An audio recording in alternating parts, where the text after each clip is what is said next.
esse sede, que é um imperativo para ser, o que acaba com a história de que o Evangelho é só para alguns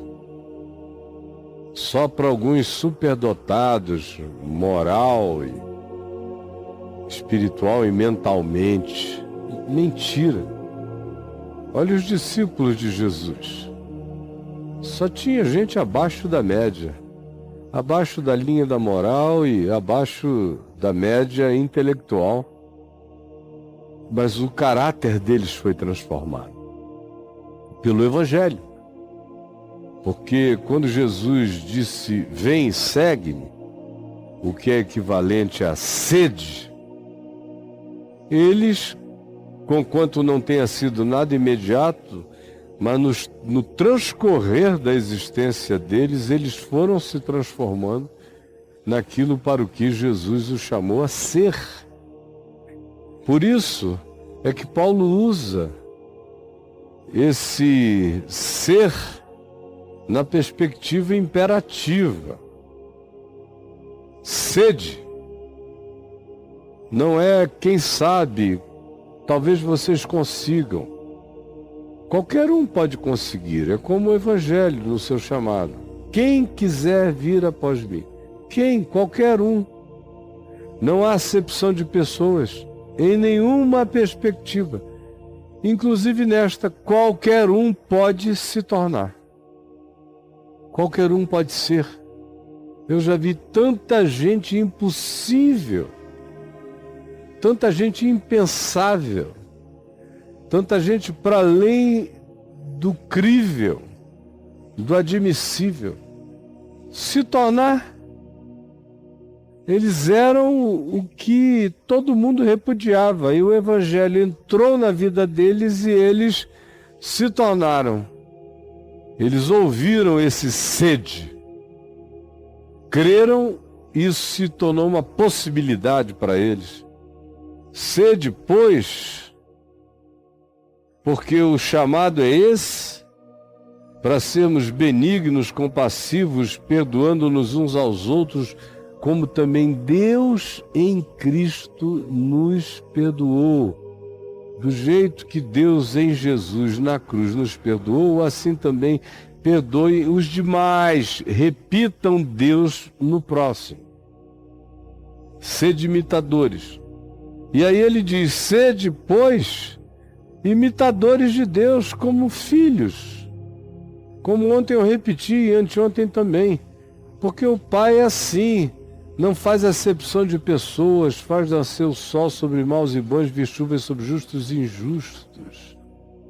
Ama a todos, é Pai de todos, age por meio de todos, misericordiosamente visita a todos. É o Pai que no Filho, em Cristo, diz, Pai, perdoa-lhes porque eles não sabem o que fazem. Então sede imitadores, como Jesus disse, sejam assim como o Pai, generoso para com maus e bons, para que vos torneis filhos de Deus, para que vos torneis filhos do vosso Pai Celeste. Não é frequentando um culto, nem fazendo isso, aquilo outro, como eu passei a semana repetindo. Não, é sendo capaz de amar o inimigo e orar pelo que te persegue, abrir mão do olho por olho, dente por dente, do espírito de vingança, de ódio, de raiva, de julgamento. Sendo como o Pai é, nos tratando com benignidade, bondade, misericórdia, nos perdoando e nós aos outros, é que nós nos tornamos imitadores de Deus como filhos amados, e a nossa vida se transforma numa oferta ambulante. Aonde quer que você está, o que quer que você faça, você se torna um incensário vivo para Deus. Anjos sentem o cheiro da tua vida, da tua graça. E demônios se afastam do aroma divino da tua vida. E os homens de boa vontade se encantam com a tua chegada e com a tua presença. e os de má vontade não podem te suportar, porque o teu cheiro bom de Deus é sentido por eles como cheiro de morte, como cheiro de juízo. Porque eles não conseguem, não querem, não podem atender à mensagem que estão ouvindo. Não querem aprender a Cristo. Por isso, abominam até o aroma suave de uma vida que se transformou num culto constante, contínuo e ambulante. E aí Paulo diz: sendo assim, ou portanto, ou por causa disso, a impudicícia, que essa falta de pudor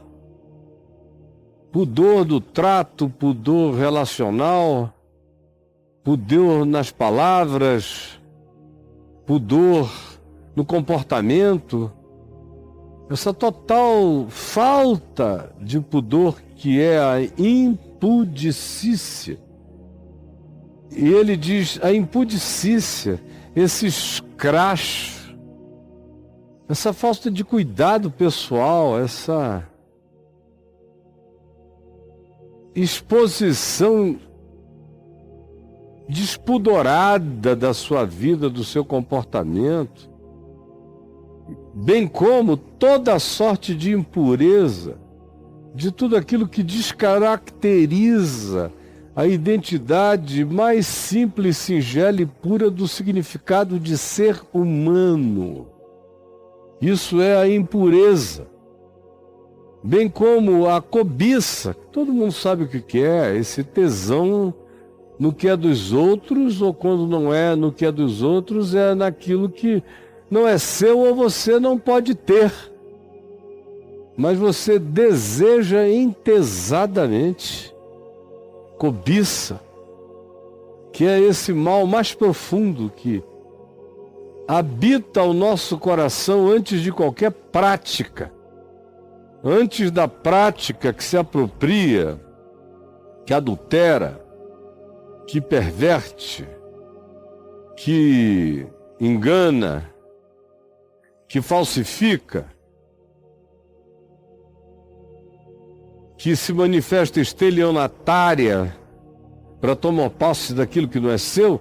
Antes disso, Tiago, irmão de Jesus, nos disse que a cobiça pré-existe em nós, está ali, latente.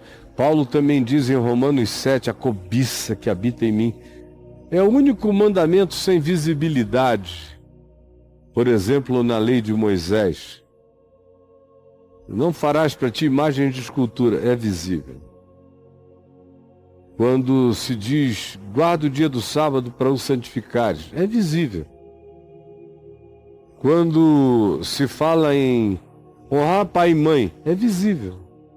Não adulterarás, não furtarás, não dirás falso testemunho. Todas essas coisas são visíveis. Agora, não cobiçarás, ela habita o ambiente da absoluta subjetividade. Você pode ter cara de altruísta e santo, está cheio de desejo cobiçoso e ninguém sabia. A cobiça é esse mal que ganha contorno de natureza essencial e que é a perversão do ser, porque ela existe a partir não do contentamento de que a gente seja quem a gente é. Ela anula o ser, anula o prazer em ser, anula o contentamento de se ser quem se é, e diz que você só estará completo se possuir o que não é seu. Por isso a cobiça tira você do eixo da sua essencialidade e projeta o seu significado para fora de você. E aonde quer que isso aconteça, o indivíduo já se fragilizou para toda sorte de invasão maligna, psicológica, existencial e espiritualmente falando. Cobiça, impudicícia, impureza e cobiça nem sequer se nomeia entre vós. ele chega ao extremo de dizer: isso não deve fazer parte nem da conversa, nem dos temas de vocês, no cotidiano de vocês. Seja um cotidiano sem impudicícia, sem o papo, o argumento, a disfarçatez de denunciar a impureza para ter o pretexto de falar nela, ou a cobiça. Tem muita gente que denuncia os cobiçosos apenas para criar um tapume, um esconderijo, uma máscara, para que ninguém perceba que a cobiça é dele. Isso nem se nomeia entre vós. Como convém a discípulos, como convém a pessoas cuja mente se separou do Evangelho, adotou o Evangelho como lei da vida e adotou os pensamentos de Deus manifestos em Cristo como os pensamentos que devam ser os meus, como princípios plantados na base de quem eu sou. Também, do mesmo modo, que não haja entre vocês conversação torpe, que foi o que a gente falou ontem. Ontem a gente falou sobre o falar palavras torpes. Aqui é a conversação. Se o usar de palavras torpes já entorpece a gente e o outro e causa o caos que eu descrevi ontem, imagina a conversa torpe, que é o que o Salmo 1 nos diz.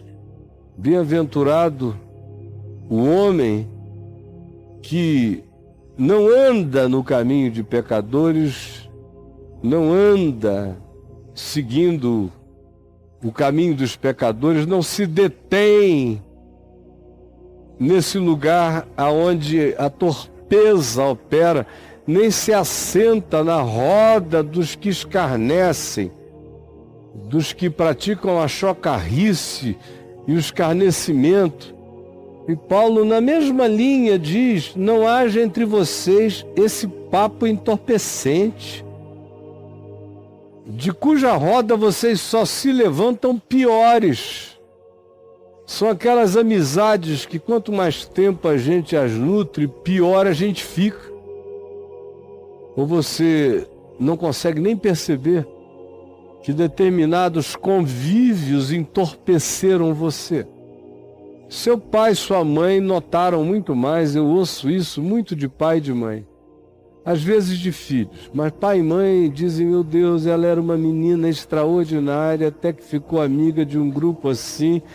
6 meses depois ela estava irreconhecível. A mesma coisa em relação a pais. Meu pai era um cara legal. Aí ficou amigo de 2 ou 3 outros indivíduos e olha, 2 anos depois ele tinha virado um bicho. E adotou os mesmos comportamentos, porque é isso que produz a conversação entorpecente, essa cujos temas não são os temas que dignificam. Qualquer conversa que não gera o prazer humano na conversação, mas sim o entorpecimento destrutivo. Cada um que abre a boca entorpece o outro, piora o outro, pela temática baixa que traz para tudo. E ele diz: nem useis de palavras vãs. São essas palavras ocas que... só besteira. Só besteira. Os caras se reúnem para só falarem idiotice. Palavras vãs. Aí vão inventando uma coisa depois da outra, depois da outra, depois da outra. Ninguém para. Se você espremer depois, não teve uma gota de significado, de utilidade, de construção pessoal, de interesse positivo sobre a vida do próximo que com ele se ajunta. Não se aproveita nada daquilo ali, como você sabe. Você que só se ajunta na conversação torpe, nas palavras vãs, ou nas chocarrices, que é aquilo que designa o uso do choque como modo de comunicação. É aquele pessoal que só sabe se comunicar chocando. Você conhece alguém assim? Ou você é essa pessoa? Tem gente que acha que se falar algo normal, elegante, gentil, humano, bondoso, não vale. Tem que vir logo com uma palavra esquisita, tem que vir logo com uma frase feita e pensada para chocar todo mundo, tem que vir logo com uma agressão verbal que choca e que cria pelo choque aquela atitude de prazer perverso na humilhação daquele que foi o objeto da chocarrice, do choque, ou aquele sentimento que celebra a chocarrice, a comunicação chocante, mesmo que ela seja destinada a um outro grupo, mas há aquela gargalhadaria, que não é alegria, mas que introjeta o pior em nós. Aquele que se deleita na chocarrice, na comunicação chocante. Na internet, então, pelo amor de Deus, ninguém sabe falar nada mais que não termine chocando. Quase ninguém. A maioria choca. E desrespeita e ofende. De todos os modos, isso é chocarrice. Mas você não quer saber mesmo do Evangelho, nem do Novo Testamento, você só quer saber de igreja, né? Mas da palavra de Jesus e do Evangelho, em torno da qual a igreja deveria existir, você não quer saber, você ficou só com o clube. E o que eu estou dizendo aqui chega a causar mal-estar nos seus ouvidos. Conversação torpe, palavras vãs, chocarrices, coisas essas inconvenientes, fora de todo e qualquer propósito, conveniência. São absurdas, são patéticas. Aí Paulo diz, antes pelo contrário, ao invés disso, se relacionem com ações de graça, com aquilo que edifica, que faz bem, que põe para o alto, que levanta a autoestima, que melhora as pessoas, que educa, que traz uma sabedoria, que compartilha um conhecimento novo, de cuja mesa você se levanta melhor, mais feliz, mais alegre, mais iluminado, mais ilustrado, com mais conhecimento, mais humano, mais generoso. Ele disse, isso não é a antítese disso tudo, que é a ação de graça, que é essa atitude e essa vontade de agir com graça. Ações são atos de graça. Ao invés de impudicícia, impureza, cobiça, conversação torpe, palavras vãs, chocarrices, troquem tudo isso por um agir cheio de graça. Por tornarem-se esse incenso humano, cheiroso e divino, um culto vivo, bonito, leve, andando pelo mundo, andando pela terra. Sabei, porém, isto, fiquem sabendo. E aqui o pau canta. Sem apelação, cara, sem apelação. Nenhum incontinente, que é aquele cara que diz que não se controla, que diz que é taradão, que sai pegando e fazendo qualquer coisa que lhe vem na cabeça, e quando você o confronta, o apanha, ele diz, ó, não há nada que eu possa fazer a respeito, eu sou assim mesmo. Não consigo me controlar, bateu à vontade, eu vou e pego e faço e tanto faz. Você conhece alguém assim? Já ouviu esse discurso? Então ouça o que Paulo diz, nenhum incontinente, ou impuro, por deliberação, esse cara que decide ser tudo o que eu venho falando de terça-feira para cá, por deliberação, que vai diluindo o caráter, o ser, a essência humana nele mesmo. Ou o avarento, que é o sujeito que é capaz de ver o outro morrer de fome, de necessidade, e não abre a mão sendo generoso. Porque todo avarento é idólatra, ele cultua a mamon, ao dinheiro, ao poder, à posse. Então nenhum descontrolado, deliberadamente descontrolado, que dá razão ao seu descontrole e à sua loucura de descontrole, ao impuro, que fez opção pela dissolução do seu ser por escolha.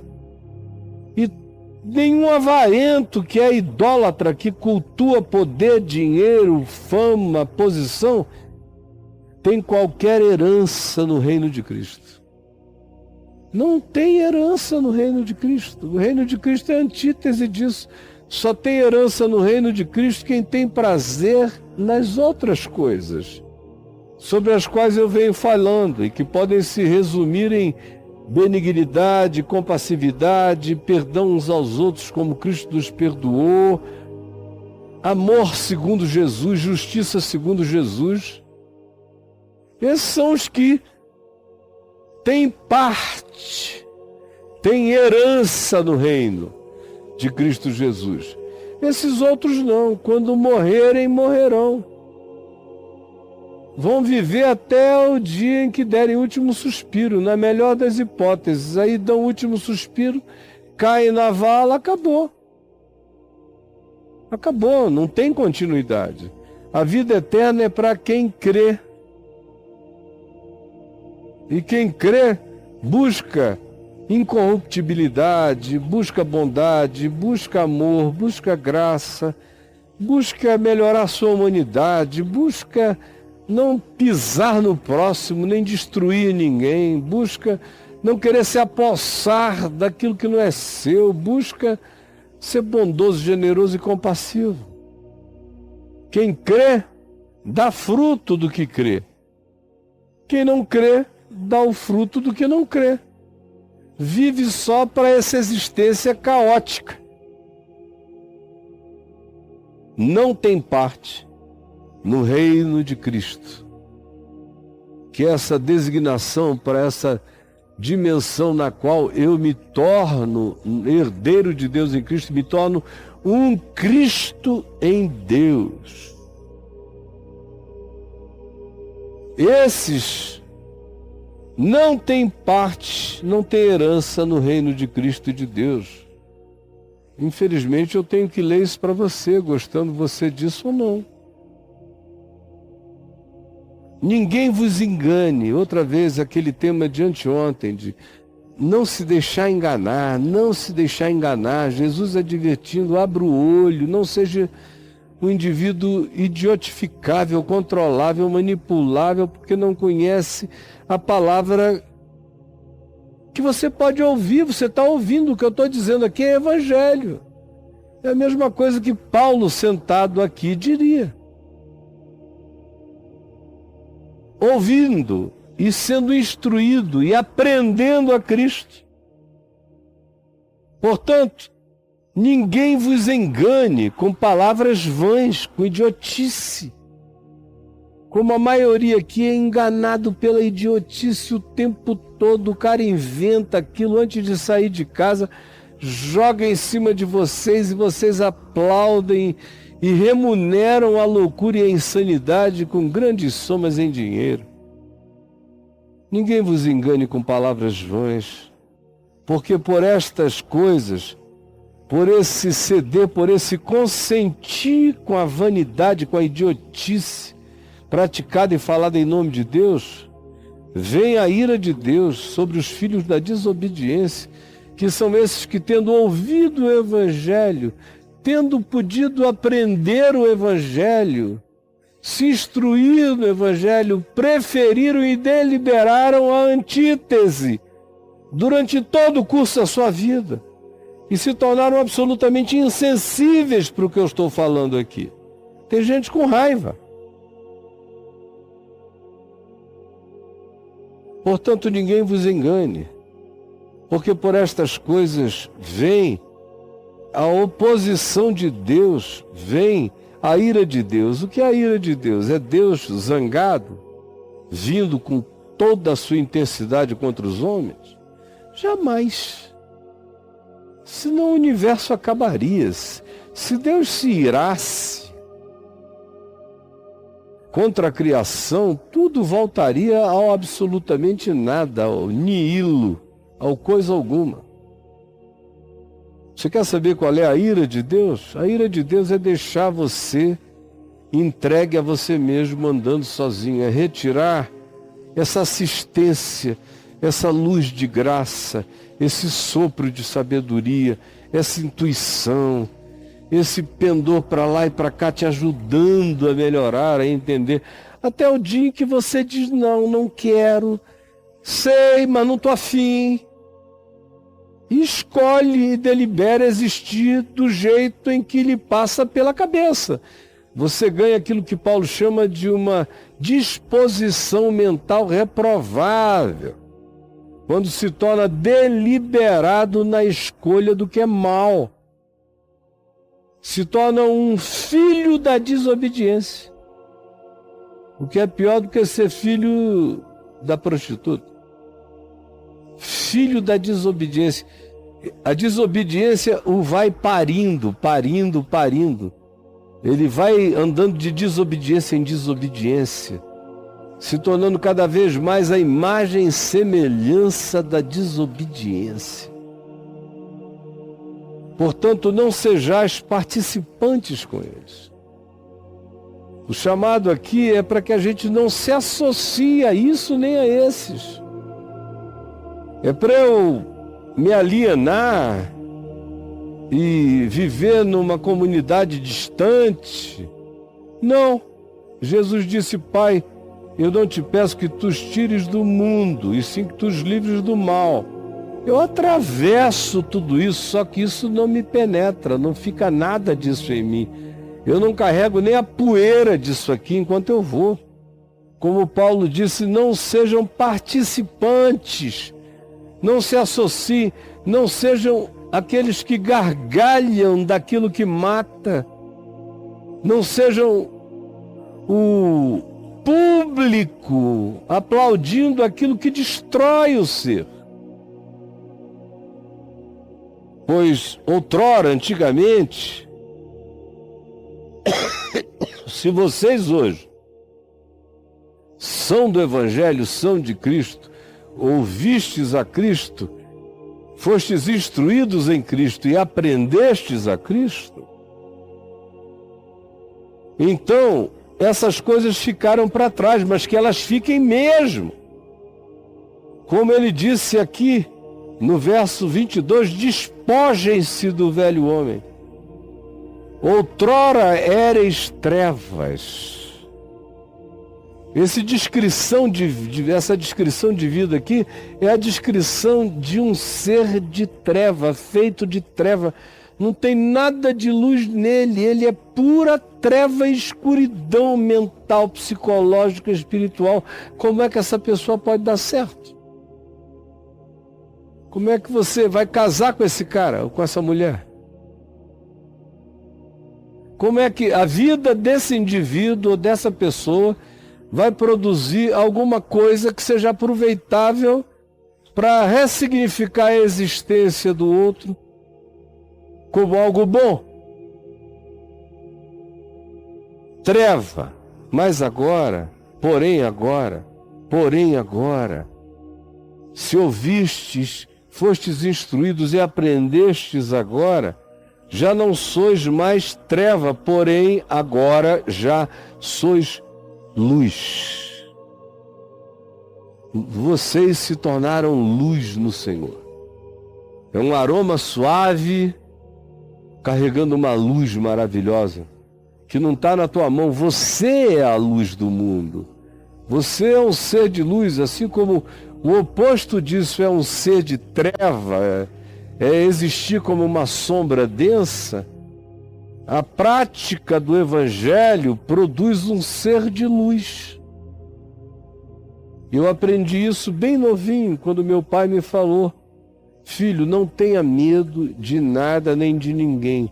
Onde você estiver entrando, se os seus olhos espirituais pudessem ver, você veria um ser todo cheio de luz e resplandecência entrando, mesmo que fosse no inferno.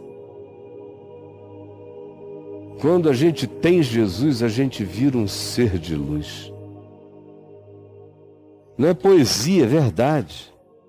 Luz do Senhor.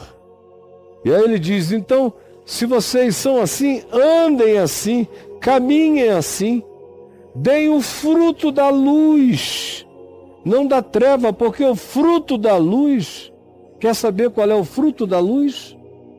O que é que o ser de luz produz? O fruto da luz consiste em toda bondade. O cara que é uma luz ambulante, ele não é um cara que às vezes é bom e às vezes é mau, ele é bondade. Ele é bondade, o fruto da luz consiste em toda forma e expressão de bondade, não de bondadismo, que é uma palavra que você pode pesquisar no meu portal, bondadismo, que é a doença da bondade. Não, a bondade, segundo a gente aprende o que é bondade nas práticas de Jesus, que é a nossa chave hermenêutica. Eu sei como é ser bom em Jesus. O fruto da luz consiste em toda bondade, em toda justiça. Justiça não tem nada a ver com justicismo, com judiciosidade, com legalismo. Justiça é segundo Cristo, que era amigo de publicanos, de pecadores, que socorria a todos, que acolhia a todos, que reconhecia a verdade onde quer que a verdade estivesse, a ponto de dizer para um centurião romano, chefe das forças de ocupação na Galileia, na presença de todos os judeus religiosos e não religiosos: em verdade eu vos digo que em todo Israel eu nunca encontrei uma fé como desse centurião romano. Isso é justiça, é admitir o que é, admitir a realidade, é glorificar a realidade, é aplaudir a realidade e não se satisfazer com nada menos do que a realidade em estado de equidade, de proporcionalidade, de necessidade atendida. Isso é justiça, segundo o reino de Deus. E o fruto da luz consiste em toda bondade, justiça e verdade. Verdade não é verdadeirismo, não é sair por aí entregando quem você viu ali na esquina, dando um beijo na mulher do vizinho. Isso não é verdade, isso é fuxico. Verdade não é também um pacote doutrinário. Verdade é uma pessoa, é Jesus. Eu sou a verdade.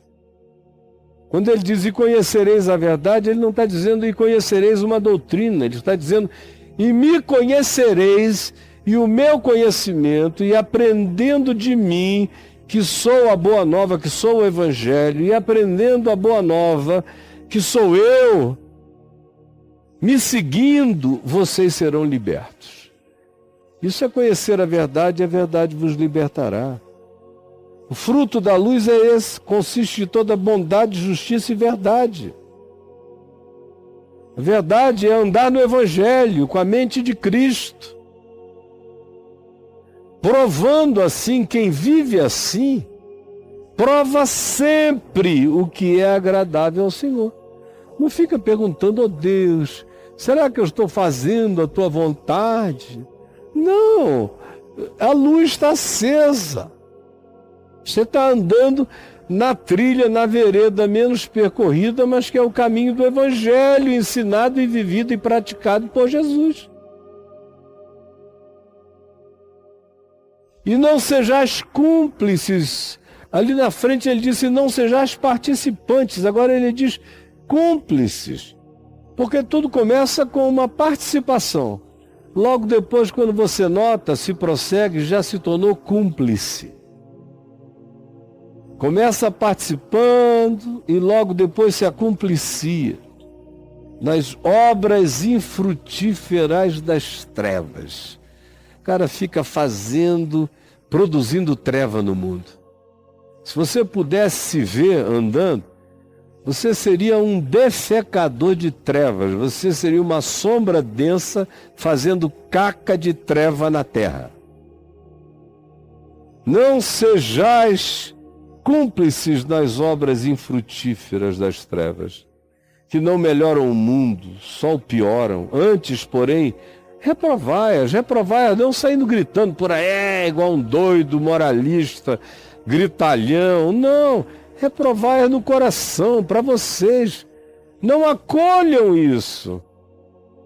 Tenham compaixão dos que ainda não enxergaram nada, mas não acolham nada do que eles, por mais idiotas e ignorantes que sejam, praticam contra a vida, obras infrutíferas das trevas. Não sejais cúmplices, porque o que eles fazem em oculto, num lugarzinho de chavadinho, onde eles querem que ninguém veja nada, o só referir, o só bater papo sobre essa porcaria, sobre esse surubismo, sobre essa promiscuidade, sobre essa conversa corrupta e perversa, sobre a alegria dos lobos. O que eles fazem em oculto, o só referir, é vergonha para vocês. Mas todas as coisas, quando reprovadas pela luz do Evangelho, se tornam manifestas, elas não têm mais como se esconder, uma vez que o Evangelho esparge a sua luz sobre elas. Ninguém tem mais como dizer, eu não sabia, como você aqui agora, se quiser dá tempo, pule fora. Aliás, nem dá mais, você já ouviu o bastante para não conseguir mais escapar. Você vai ser perturbado por essa palavra até que você se renda a ela para o resto da vida. Todas as coisas, quando reprovadas pela luz, quando expostas à luz, se tornam manifestas. Não dá mais para se dizer que não se sabia, porque tudo que se manifesta é luz. Apareceu, já está na luz. Tudo que não aparece está nas trevas, mas tudo que aparece é porque a luz as revelou. E aí já não dá mais para apagá-las, elas já se tornaram óbvias. Elas demandam uma decisão da sua parte. Você não existe mais em estado de ignorância cega, agora você já viu. É por isso que se diz: desperta, ó tu que dormes. Levanta-te de entre os mortos e Cristo te iluminará. Paulo aqui compara esse indivíduo que vem vivendo essa vida que eu estou descrevendo desde terça-feira, por isso você tem que ver tudo. Compara a um cara morto. Ele tem existência funcional, ele pode ser melhor colocado num concurso, pode passar em primeiro lugar em Harvard. Mas se as práticas da existência dele, o fruto que ele dá é o fruto da treva, e o coração dele está poluído por toda essa desconstrução humana, ele, mesmo existindo do ponto de vista espiritual, ele existe espiritualmente morto, em delitos e em pecados. Por isso se diz: desperta. Cara, você está me ouvindo até agora, acorda, levanta. Deixe-se ativar por essa palavra da verdade. Desperta. Lázaro, morto, podre há 4 dias, vem para fora. Desperta, ó tu que dormes, levanta-te de entre os mortos. Sai do meio, levanta-te da tumba, da morte, dessa vala comum do planeta. Levanta-te e Cristo te iluminará com a luz do Evangelho. Portanto, vede prudentemente como andais, não fiquem bobos, não andem como nécios, como tolos. Andar prudentemente, no texto grego, significa andar em linha reta, sem tergiversação, Ao contrário, não andem como tolos, como nécios, como bobos, como idiotas, mas sim como sábios, que são aqueles que aprendem o significado de cada tempo, hora, oportunidade. O verdadeiro sábio é aquele que carrega no coração, antes de tudo, esse amor constrangedor do Senhor, que coloca o indivíduo nessa alegria obediente da boa nova, conforme eu tenho explicado milhões de vezes. E façam isso remindo o tempo. A gente já perdeu tempo demais, você já perdeu tempo demais. Tem gente aqui me assistindo com 75 anos, perguntando: Caio, será que ainda dá tempo? Cara, dá tempo no último minuto. Para o sujeito que disse: Jesus, lembra-te de mim quando entrares no teu reino, arrependido, consciente, quebrantado. E Jesus disse: hoje mesmo estarás comigo no paraíso. É claro que dá tempo. Não existe essa coisa de não dar mais tempo. Tem gente que se converte depois de morrer, a morte física. Já está com atestado de óbito na mão e está se convertendo.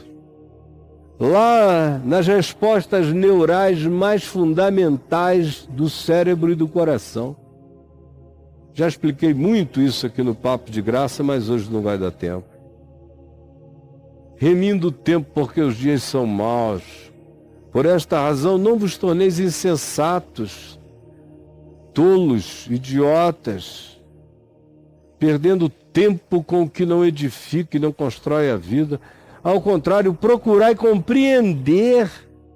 Compreender qual a vontade do Senhor não é sair aí de reunião em reunião, de profeta em profeta, abrindo a Bíblia ao acaso, botando o dedo em cima. Não, a vontade de Deus está revelada, é Jesus. O que você tem que aprender é o Evangelho. Ouvir, ser instruído e aprender a Cristo. Essa é a vontade do Senhor. Procurar e compreender, discernir, aprofundar, praticar de maneira natural, como se a vontade de Deus já tivesse se tornado o próprio discernimento de vocês. Isso pode acontecer ainda nessa vida. E não vos embriagueis com vinho. Não está denunciando o vinho, porque ele manda Timóteo beber vinho. O vinho que ele bota na ceia para ser servido é feito de álcool, a tal ponto que ele diz: não se embriague. Vinho é vinho. Ele não iria dizer: não vos embriagueis de suco de uva, porque suco de uva não embriaga. Quando ele diz não vos embriagueis de vinho, é porque o vinho que eles tomavam era vinho. Agora, ele está falando de um conceito que vai para além do vinho. O que ele está falando aqui é: não percam a lucidez, por qualquer que seja a forma de alteração de consciência que tire de vocês a lucidez, o eixo, o prumo, o equilíbrio.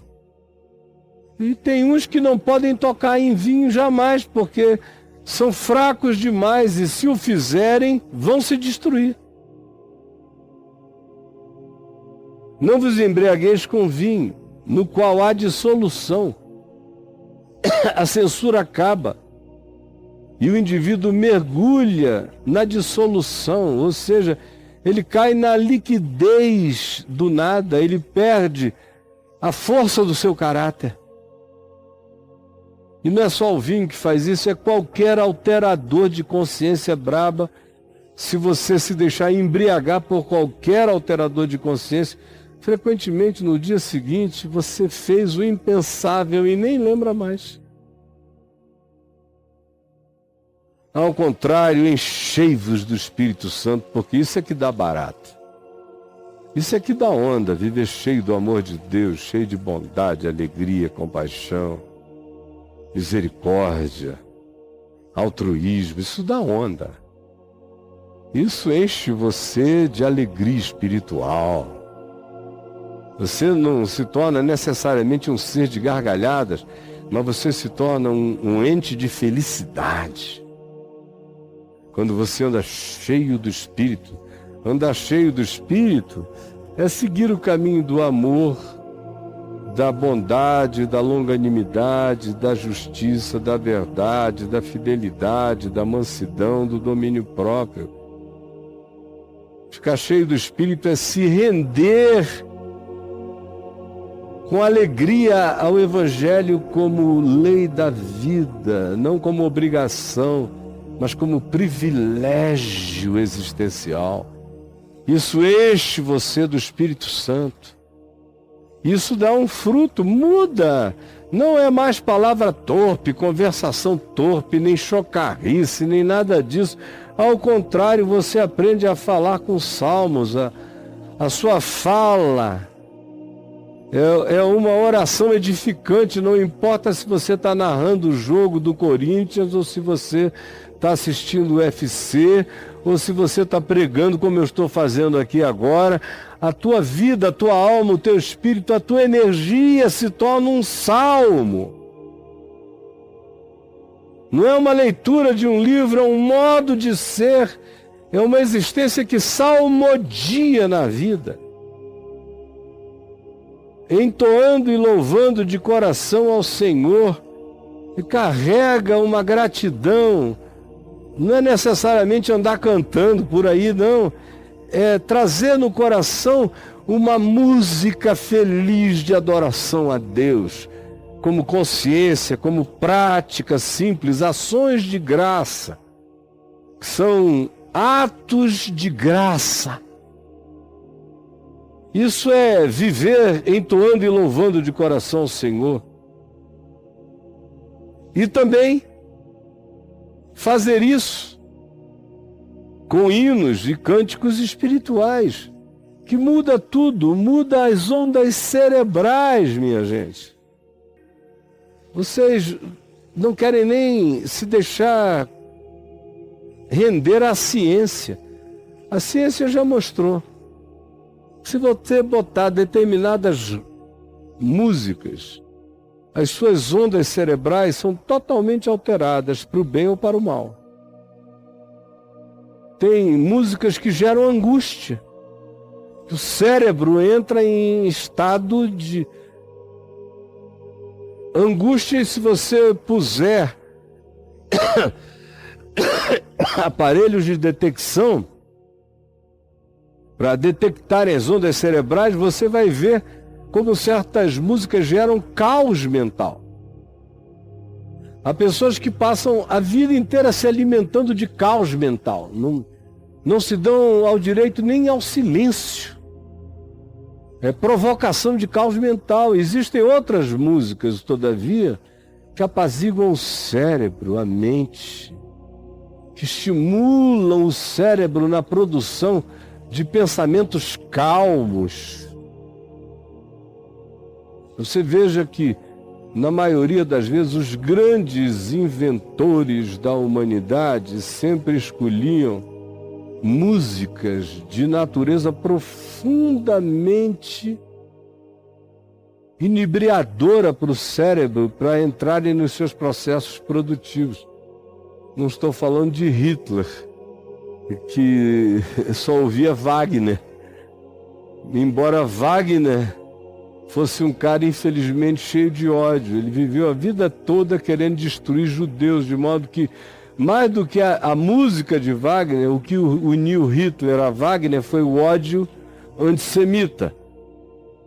Mas hinos e cânticos espirituais melhoram o estado cerebral. Melhoram. Eu não estou falando de música gospel, eu tenho umas aí que só faltam furar o cérebro da gente. Eu estou falando de música boa. Aonde quer que tenha uma música boa, tem um hino. Aonde quer que tenha uma música sublime, tenha sido ela feita por um crente ou por um agnóstico, mas se ela é sublime, ela é um hino espiritual. Mas quando são coisas produzidas por gente que vem com o coração cheio de gratidão, então, mais ainda, são hinos e cânticos espirituais que devem acompanhar o meu processo mental, cerebral, mesmo quando eu estou calado, eu estou cantando gratidão. E na minha fala, não como uma poliana moça, mas com propriedade, eu estou sempre dando graças a Deus por tudo, sabendo que mesmo na dificuldade, se eu amo a Deus e amo o próximo, estou procurando o melhor, atrás de toda dificuldade habita um bem maior a ser revelado ainda. Eu já sei disso e já celebro antes. Dando sempre graças por tudo a nosso Deus e Pai em nome do Senhor Jesus Cristo. E fazendo isso com a capacidade de ouvir o próximo, sujeitando-vos uns aos outros por causa de Jesus. Ao invés de gritaria, ódio, briga, confusão, sujeição é aquela hora em que você chega e diz, olha, nesse caso eu penso diferente, mas eu não estou afim de ter razão, eu estou afim de ter paz. Ao invés de entrar num estado de discussão apologética, que nunca faz ninguém vencer ninguém no argumento, só provoca raivas maiores, eu vou me aquietar, vou me sujeitar, vou orar, vou viver com coerência. Essa pessoa vai enxergar. Eu vou fazer isso no temor de Cristo. Por causa de Jesus eu vou me comportar assim. E vai chegar a hora que ela vai enxergar. E também isso não é um conselho para que você se submeta aos abusadores, aos espancadores. Não, essas aí são lobos que a gente deixa, a gente deles se afasta. A gente segue o nosso caminho. Isso aqui é uma designação para aquele estado natural de incompreensões que acontecem em todo relacionamento. Quando às vezes você não está exatamente no mesmo diapasão, nem na mesma afinação. Ao invés de brigar para afinar o que só desafina, você chega e diz, não, deixa, let it be. Deixa isso aí. Por amor a Cristo Jesus, eu vou me submeter a esse momento, vou trocar a discussão pela oração. E no temor de Cristo, eu creio que aquilo que meus argumentos não poderiam produzir, o meu exemplo pacificado vai conseguir fazer essa pessoa que eu amo compreender. Isso quando a alternativa seria uma discussão totalmente desnecessária. Quando eu estava ouvindo essas minhas falas aqui, e eu estou acostumado a todo dia falar uma coisa, concluir sobre Jesus e dar um pãozinho, uma pérola, um cálice de vinho para o indivíduo beber. Mas esses dias não, eu vim falando e muita coisa aparentemente tem a ver com comportamento, mas não tem a ver com nenhuma forma de comportamentalismo. Só tem a ver com mudanças de consciência que dão o fruto da mudança de vida. Só isso. Eu não creio no poder do comportamentalismo.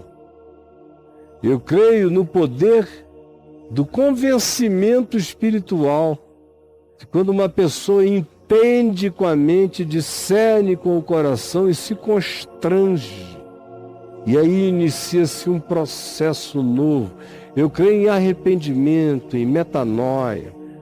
E tudo que eu digo aqui, se você ouvir de novo, essa semana toda, você vai ver que, enquanto algumas coisas incidam sobre o modo de agir, todas elas são precedidas por um modo de pensar, de discernir, de acolher princípios. Porque o Evangelho não é feito de comportamentos. A inteligência espiritual já está aí com robôs capazes de comportamentos perfeitos. Robôs que nunca adulterarão, nunca mentirão, nunca darão falso testemunho, nunca serão corruptos, nunca nada disso, e não tem vida. O Evangelho não é assim, o Evangelho produz vida, produz luz, produz justiça, consciência e verdade. produz entendimento. E a partir disso, ele produz o fruto dessas realidades se manifestando no cotidiano humano. Jesus, por favor, permite que alguns, ou pela tua misericórdia, que muitos tenham entendido. É o que eu te peço e entrego ao Espírito Santo, para que seja assim, em teu nome, Senhor Jesus. Amém, amém e amém.